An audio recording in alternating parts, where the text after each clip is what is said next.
Bonjour. Dans cette capsule, on va voir certaines notions de la spectroscopie infrarouge qui va vous être nécessaire pour bien rédiger vos rapports de laboratoire. La spectroscopie infrarouge, qu'est-ce que c'est? En fait, c'est une technique d'analyse qualitative qui va nous permettre, entre autres, de caractériser les composés organiques, c'est-à-dire identifier les groupements fonctionnels et statuer sur la pureté de l'échantillon analysé.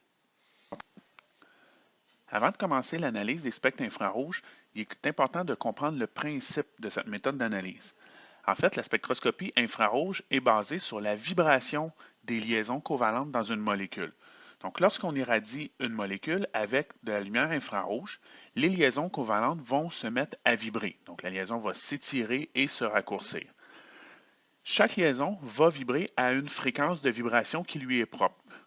Et pour chaque fréquence, il y a une énergie qui lui est associée. Et comme l'énergie est inversement proportionnelle à la longueur d'onde, on va utiliser l'inverse de la longueur d'onde comme axe des X dans un spectre infrarouge. Il existe différents modes de vibration pour les liaisons covalentes. Il existe trois modes d'élongation, donc l'élongation régulière entre deux atomes. On a l'élongation symétrique où deux liens vont s'étirer en même temps. Élongation asymétrique où les liens vont vibrer mais pas nécessairement dans le même sens. Et finalement, on a aussi un mode de torsion où la molécule va se déformer, donc les liens vont se déformer dans la molécule pour vibrer. Plus la molécule est complexe, plus le nombre de modes de vibration va être grand, donc plus le spectre infrarouge va être complexe.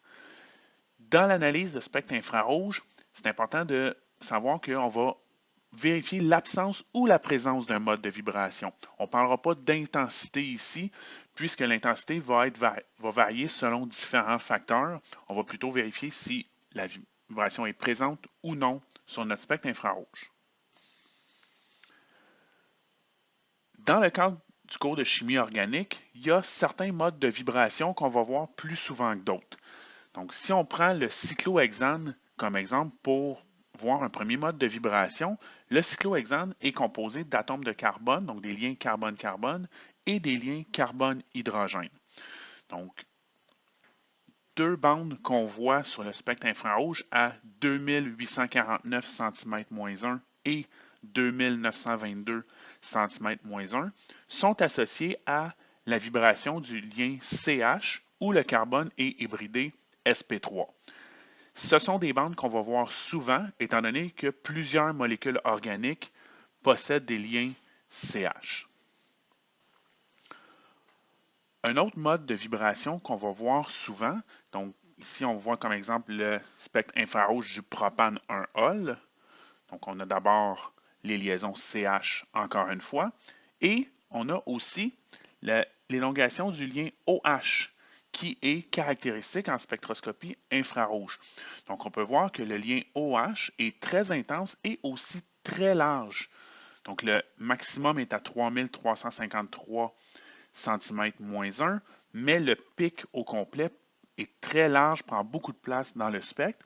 C'est à cause des différents ponts hydrogènes que le groupement OH peut faire, ce qui fait que ça influence les modes de vibration de ce lien-là. Troisième exemple, troisième mode de vibration qu'on va voir souvent, c'est la vibration du groupement carbonyl. Donc, si on prend le spectre infrarouge du propane 2-on, on voit encore une fois les liaisons CH qui sont présentes étant donné que la molécule de propane 2-on possède des liaisons CH. Et on va aussi voir une bande très intense à 1710 cm-1 qui est associée à la vibration du lien C double lien O. Il existe plusieurs modes de vibration différents. On en a vu quelques-uns dans les diapos précédentes.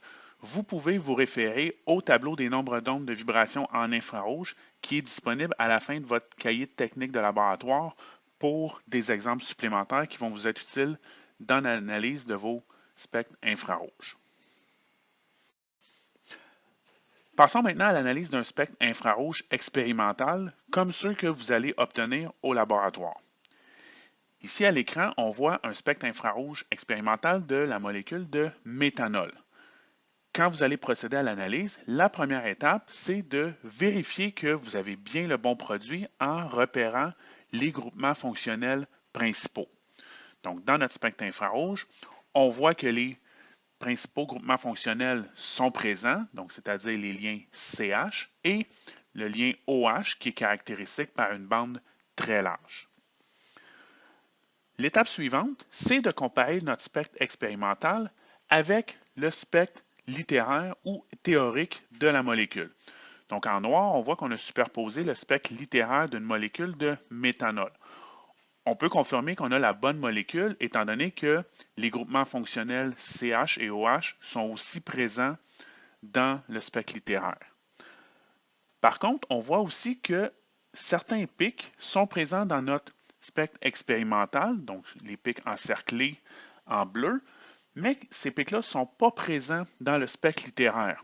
On peut donc conclure qu'il y a présence d'impuretés dans notre produit expérimental et par le fait même, on va dire que notre échantillon est impur. Donc avec ces outils, vous devriez être en mesure d'analyser correctement vos spectres infrarouges pour vos rapports de laboratoire.